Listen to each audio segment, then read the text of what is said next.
Hi, welcome to the Coaching Game. I'm Laurie Lawson, and tonight we have longtime friend Millie Grenough. It's been a while since you've been on. It's been a while. It's so great to see you again. I know, but she's so busy. I said, you got to come back and tell us what's going on now. Let me tell you a little bit about Millie, and it would take me the whole show to tell you everything. She has about 10 books out. I think, is this the latest? This is the second edition. Well, no, it's not the latest because Really? the workbook is keep up with after her. that, and the DVD is after Oh, that. okay, But all that's right. the core one. She's got a fascinating background. I'm going to make you tell it again because it is so fascinating. And she is the creator of Oasis in the Overwhelm. And boy, today do we need that. We've had an Technical overwhelming equipment, buses that don't show up, Yes, rain. yes, It's like, yeah. well, we're here now and we're happy about that. Yes, a little breath, Yes. and we will proceed. Millie, tell us, because your background does not say, ooh, this will be a coach. Or maybe it does, I don't know. Tell us a little bit about your background, which I bit find about the background. amazing. The shorter version I'll do. Okay. Fifth of 7 kids in family in Kentucky, working class family. And I'm really eternally grateful to my dad because as I get older in life, I realize how much I took from him. That he just was curious about everything. And whenever we'd go out, he'd embarrass us because he'd talk with everybody. And we said, do you know him, Dad? No, but you know. So I think that's part of what's kind of led me through life in my various paths. Went to traditional schools in Kentucky, and then I asked myself, what do I want to do with my whole life? And I was raised very Catholic and very idealistic. And I can remember standing in my backyard and thinking, is it going to be 2 years for John F. Kennedy, who was then president, in the Peace Corps, or is it going to be my whole life for God and the whole world? So guess which one? I bet God won. In fact, I know he did. God won, and I went to become a Mary Knowles sister, which was the greatest group that I could have joined because their whole intention is to go to other cultures and learn with them and from them, not to make them like us, but to learn. And that, in its own way, brought me to Bolivia and Peru, where I learned so much from the people. Then I learned that I wasn't meant to be a nun. It's a constant learning process, yes. And I tease and say that in a way the people there converted me out of the organizational church. It was like I didn't want to be bound in, and I didn't represent things that they were saying and didn't want to represent that. So then I just left, not having an idea what I would do, where I'd live. Knew that I wanted to keep Spanish speaking. So found out that in New Haven, Connecticut, where I just went to visit a friend, 15% of the population was Spanish speaking. So that's I did not know that. Yeah, Really? Wow. Yeah, right on the coast. A lot of people from Puerto Rico, Central America, and now Mexico. So I thought, oh, I could try for a job here, but I didn't want to tell anybody I had been a nun. So I kind of let them think I had been in Peace Corps. I got a job teaching ESL, Not which only did she quit God, but she lied on him too. no, I didn't lie. If they had asked me, I would Assumed. have. Okay. Yes. All right. So I loved teaching ESL to adults, and then I lived 3 years in Spain studying guitar. Then I came back, and those were my wild and crazy years. Then went to study social work because I knew I loved working with people. And then sometime, geez, it's 18 years ago, one of my friends called and said, Millie, I'm studying coaching. Can you do a guinea pig session with me? So she was calling from Pennsylvania. I had known her through Rubenfeld Synergy, which is a body-mind method that I studied, and I was her teacher. So she called me back. I had one coach session. I thought, ooh, I like this. I like this. So the very next year, I enrolled in Coaches Training Institute in '99, and ever since then, have been coaching. No, in between, weren't you certified by a couple of very impressive, I'm going to say swamis and meditation people? Yeah, well, Yeah. I studied, I had the good fortune to study with Thich Nhat Hanh. I know. I saw that on your After I resume, had a and I went, "Oh bicycle my God!" accident. Someone just bought me a bought me a beautiful book by him. I went, "Oh my gosh!" Wonderful. Yeah. It was like I had this bad accident, which you know about, but Right. the summer after that, a friend invited me to go to Omega Institute. And this was 1988, before people knew about him, you know? Yeah. And we had a week with him, which continues to influence me. It's Still, like part of the yeah. core teaching in my Oasis Wow. is the simplicity and the strength of Thich Nhat Hanh. Fantastic. And then in the mid-90s, sometime with John Kabat-Zinn in mindfulness-based stress reduction, and Alana Rubenfeld, who was really You're one of the 10, aren't you? That in Alana Rubenfeld's, yeah. In the world, in the whole world. In the whole world. Amazing. And she was also, I mean, not that she was, this was impressive, but then when you became a coach, they named you Coach of the Year in Connecticut. Coach of the Year in Connecticut. Yeah, which surprised me. It was like, huh? And I was like, whoa. So, yeah, with that background, I know, why not? Very impressive. All right, so you're coaching and you're bopping along and you're having a good time. How did Oasis and the Overwhelm come about? That came about strictly not by design. I had just married for the first time and inherited these teenage stepsons. And I thought I was adjusting. I was writing some more books, beginning my own practice. This was before the coaching had begun. Oh, okay. And I thought I had it all, you know, balanced. I'm doing fine. And my friend asked me to go for a bike ride one summer day in July. And I thought, yeah, I only have 5 things to do today, so forget it. Went for him on the bike ride. Still don't know what happened. I think he thinks I was hit a pothole and thrown over the handlebars, knocked unconscious. It was before cell phones. He didn't know what to do. Stay with me, look, oh my gosh, whatever. Yeah. So he tells me later, somehow a car came, took me to the green at Deep River, and a Lifestar helicopter flew me the 42 miles to Yale New Haven ER. And I was unconscious that whole time, except I remember coming to once and hearing the whir of the helicopter in the hands of the EMT woman. And I thought, she is good, this Lifestar woman. And so that whole recoup, being in the hospital, in the ER, in rehab, I had 3 concussions, ruptured kidney, kind of woke me up. I had worked in the mental health division of that hospital and realized that the people who treated me more as a human being were not the professionals.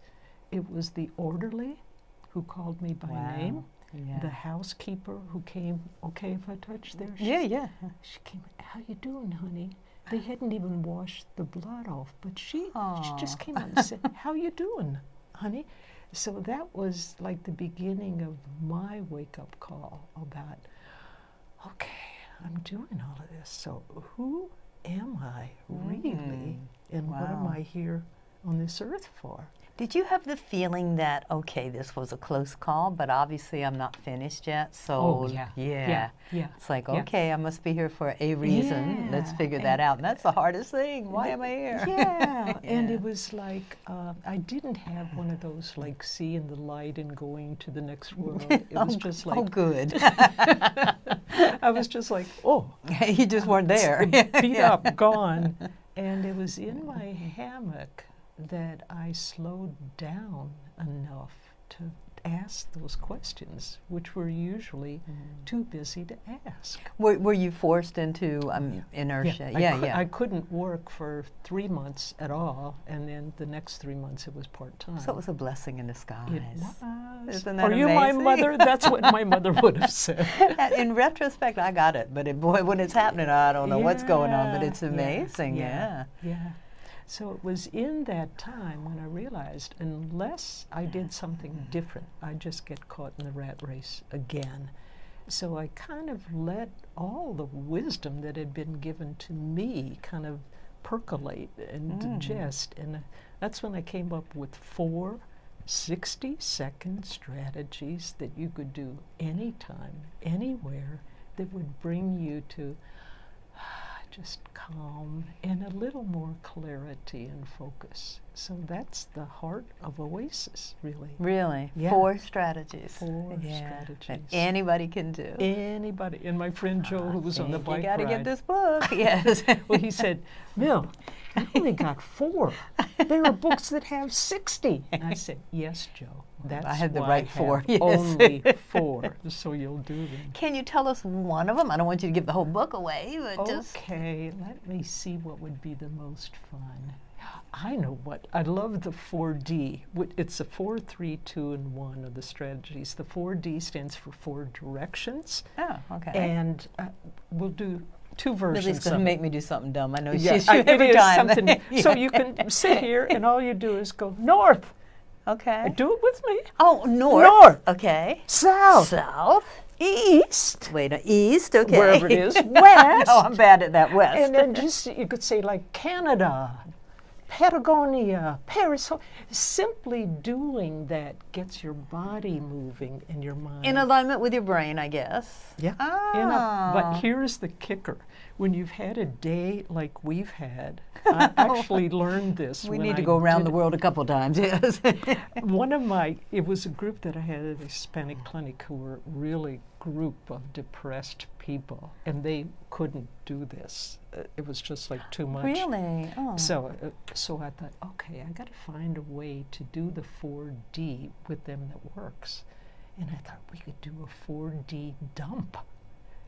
Dump things that are cluttering our mind. Okay, 4D dump. All So, right. like us for this morning, it would be that lousy bus. Oh, and for you, No mouse. no mouse. Whatever that and means. connections are bad. And will I get there on time? Exactly. Just So that's the craziness, 4D yeah. dump.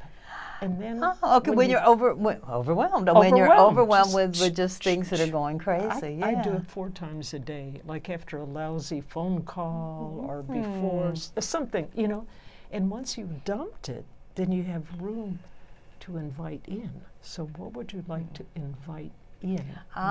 So you don't just, it's not an empty vessel, you bring it all that. Well, we can't be an empty vessel even if we try, but Right.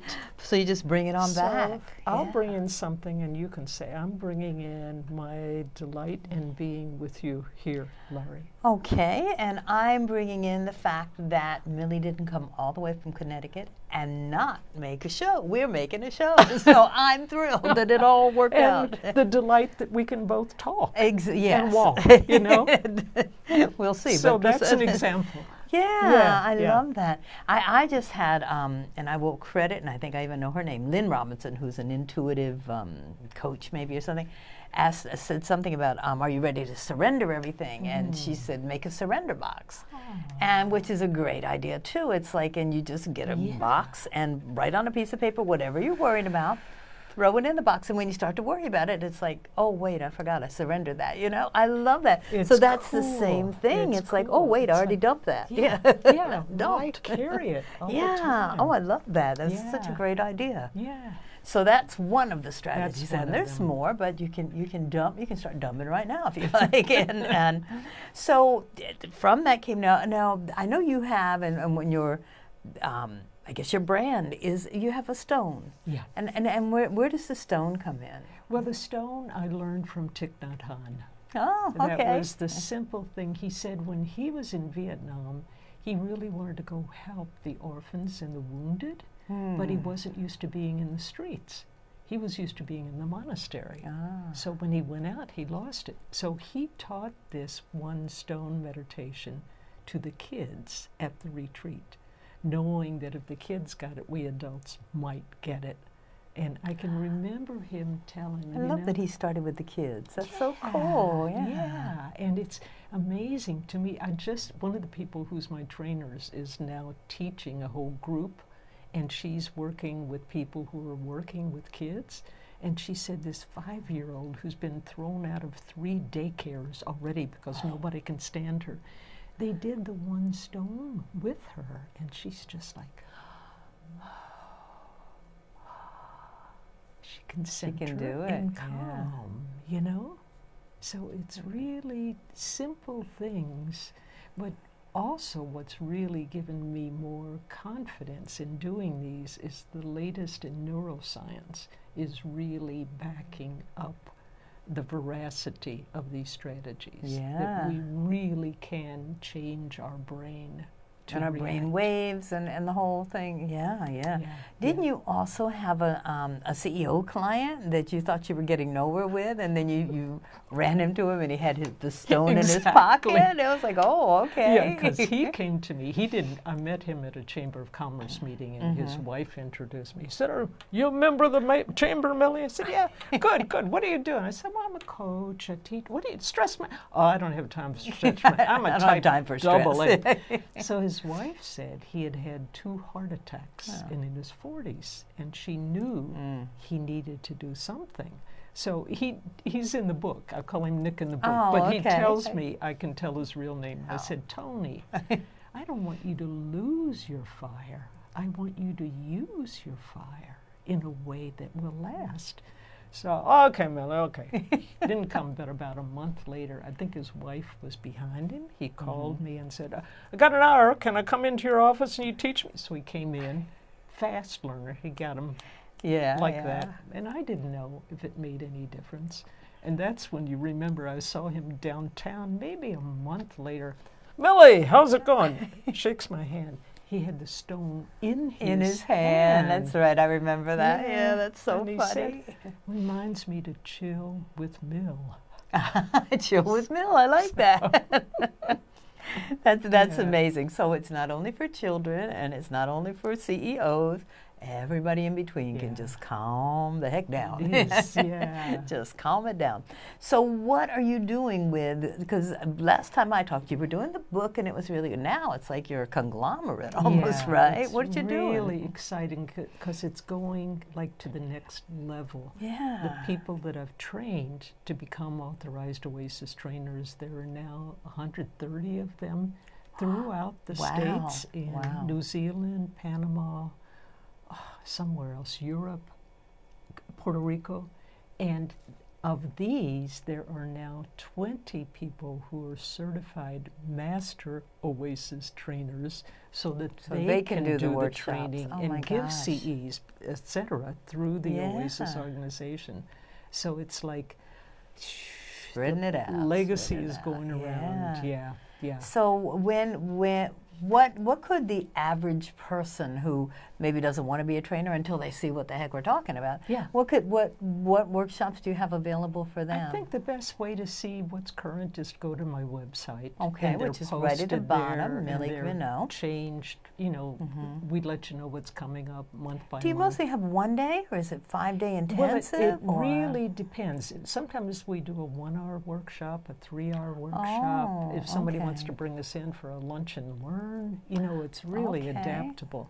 The training to become a trainer is really, we've choreographed it so you really get it in depth, but you get the brain science, you get the strategies, you get how to do it. And that's a 2-day training with work in between. And that, if you're an ICF coach, you get 14 CEs for it. Wow. It's really, in social workers. That's very impressive. And drug people can get it also. It's really very practical, but academic and practical at the same time. And then when you finish that, you could do your own workshop. You can do your own workshops. You couldn't do a training unless you became the certified master Oasis trainer, but you can do your own workshops and teach it to whomever you want to. Wow. Which we encourage people to do. They say, "Well, I'm not Millie." And I say, "No, you're you. You do it how you do it. Bring to the table what you have." Absolutely. Yeah. So we have yoga people. We have an IT person whose main goal, he said, "I want to go on the Metro North train and teach people how to do it." So the Metro North train, all right. Oh, whatever your niche is. Yeah. Wow, we could have used that, because we had everybody running around today, but everybody was calm and we were calm. I think as long as we weren't pounding our fist and stomping our feet and doing size. It really from intuition and from reality how we are. affects our atmosphere. Definitely. Yeah. And I'm a true believer that what you give out, you give back. So, Yes. you know, that you have to, and if someone's trying to give it to you, it's like, no, turn it around, dump it. Dump that, Yes, whichever yeah. direction you'd like it in. Yeah. So what do you want people to know about the overwhelm, I guess, and where is the, I mean, it's not, I don't want to give people a concept that, you know, it's a detailed thing and you have to follow these steps. Everybody has their own oasis, right? And it's cool that you, I mean, you can guide them, but it's cool that they can create their own, whatever's going to work for them. Absolutely, yeah. And we all, the overwhelm hits different people in different ways. And currently our, I think our culture is in a state of overwhelm. Oh, definitely. And the media feeds it so that, you know, PTSD, I think our country, our nation, our world is in a state of high alert. Yes, From trauma and fear and all constant of this. change and things that don't fit into the slots that we thought they were fitting into, and it's just a little chaotic. So and as I age and go on, like I'm losing friends who are younger than I am. True, and illness and people losing their jobs and taking care of older parents, there's all kinds of challenges and overwhelm. So a lot of what this is about is, I forgot to tell you one of the key things about Thich Nhat Hanh, that one stone. He said, this is not about closing your eyes and going away to a peaceful place. He said, no, this is about having your eyes open, seeing what's here now, and developing the emotional muscles to be right here, right now, with whatever's going on. Wow. He said it sounds easy, but it's like training for the Olympics. Seriously, I have never mastered meditation, and I think it's because I set this high standard and say, you know, my mind has to be clear, and it never is. It's like zipping around like crazy. So it's like, well, I may as well get up and do stuff and be productive. But so I've never really mastered it, but I've mastered some other things. We'll talk. Okay. And my invitation is, don't think about mastering meditation. Just be, just do it. Just be here. And he says it's like training a dog, you know. When things, you can't black out because our minds, that's what they do. It just won't happen. It just let it, see it go by and come back to your breath and the stone. Eyes open. Yeah. Yeah. Well, what do you think the visual part of the stone is? Just a reminder. It's a reminder, and it's so tangible.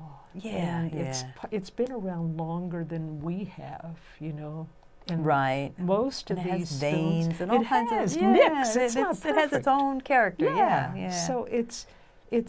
I mean, I tell people. I remember a woman was interviewing me, and she was on the phone. She said, "I don't have a stone. Can I use my lipstick tube?" I said, "Sure. Use whatever is here and just focus." And it can bring you back if your mind starts diverting, which mine always does, and I'm sure everybody's does. So I'm not going to, you know, take special stuff on that. So if you had to tell people, well, what do you want to do with this? I mean, what else could you do with this? Well, you know, one interesting that's just happened for me is that I've been invited to go to Argentina. Oh, my goodness. I have to call her every day to know what she's doing, yes. Well, it was partly because I had lived in Latin America, but one of the people from Argentina heard me in a workshop up here, and he said, we need you to come down here to teach us both Oasis, and he's got a lot of coaches that want to know these strategies. So it's going to be, I said, help me with my Spanish, because it's good, but it's not, he said, we'll be your wings. We will help you. I love that. So that's going to happen in this fall. That's so you're going? Yeah, okay. And another exciting thing is a Muslim African-American woman who's a graduate of the training and is a colleague. She and I are combining to do a whole series that's going to be online called Reclaim My Joy, which is based on the Oasis Rewire Your Brain 28-day guide. So that should be coming soon. We're Wow. working on it now. So that will be 28 webinars? It's going to or- be 4 webinars, 4 one-hour webinars, because each of the 28 days is 4 weeks. 1 week, one strategy. Next week, another okay, strategy. So you okay. really get to master So them. you get to, yeah. Yeah. So, Wow. yeah. So we're going to find that at the website on the bottom, right? Yeah. When it's Yeah. there. Yeah. Okay, great. Yeah. Amazing. That's so exciting. And do you think you'll ever retire? My husband, kids, and grandkids ask me that. I'm sure they do. And I say I'm in the next phase. It's like I've worked more this year than ever before, but it's like handing it over to these new Yeah, people yeah. so that I can do more of what I love presenting, love going around. And I told you what my grandkids gave me for my birthday. Which didn't make any sense until, yes, go ahead, share with us what they gave. I got an electric bass. And music is so much a part of me, and I haven't Yeah. been doing it lately. So it's like I'm noticing I'm taking more time to just be with the bass. That's kind of like, so we talk about finding our passions and honoring who we are. Definitely. And it's like, I remember throughout my life how much music has meant to me in doing it with people. So I'm not sure where this bass is going to lead me, but I know that in Argentina I'll be doing music with You think? people there. Yeah, Yeah, I may okay. not bring the bass with me, but You'll be singing, yeah. and listening, just singing along. Yeah. Fascinating, just fascinating. And you keep thinking, okay, well, she's got it mastered. We have 4 techniques. And then she keeps building on it, and it gets bigger and bigger and bigger, which is so, Yeah. I mean, I love it because you're sharing it with so many people. Well, it gets bigger and bigger, and it's still the same simple, basic. Exactly. It doesn't get more complicated. It just gets, I guess we're spreading it out. You're It spreading it out, ripples too. out. Yeah, to Yeah. people, Yeah. and letting more people know about And you can find this oasis. And it does feel like it's my little contribution to peace in the world. You know, and it's funny because with the current climate, they're saying, you know, do what you can, but also take a break because it's bombarding now. It's too much. So when you feel like it's over and you want to just go, oh, this is impossible, it'll never get better. Take the break, dump a few things if you gotta, go a direction here, and do what you I gotta thought of do. one more thing to tell you. Quick, we got 2 20 months seconds. from now at ICF Connecticut, I and Oasis are the guests, and the Oh. theme is, how can 60 seconds make you a better coach? Oh my gosh, I want to come. Maybe I'll come to Connecticut, who knows? But it's, how can it make you a better person? 60 Seriously, seconds, it's yeah. amazing. And you are out there telling people, thank you so much, Millie, Thank for you, being on this Laurie. show. This was so much it's a fun. kick. As always, we'll try to keep up with you. Wonderful. Bye-bye. Thanks.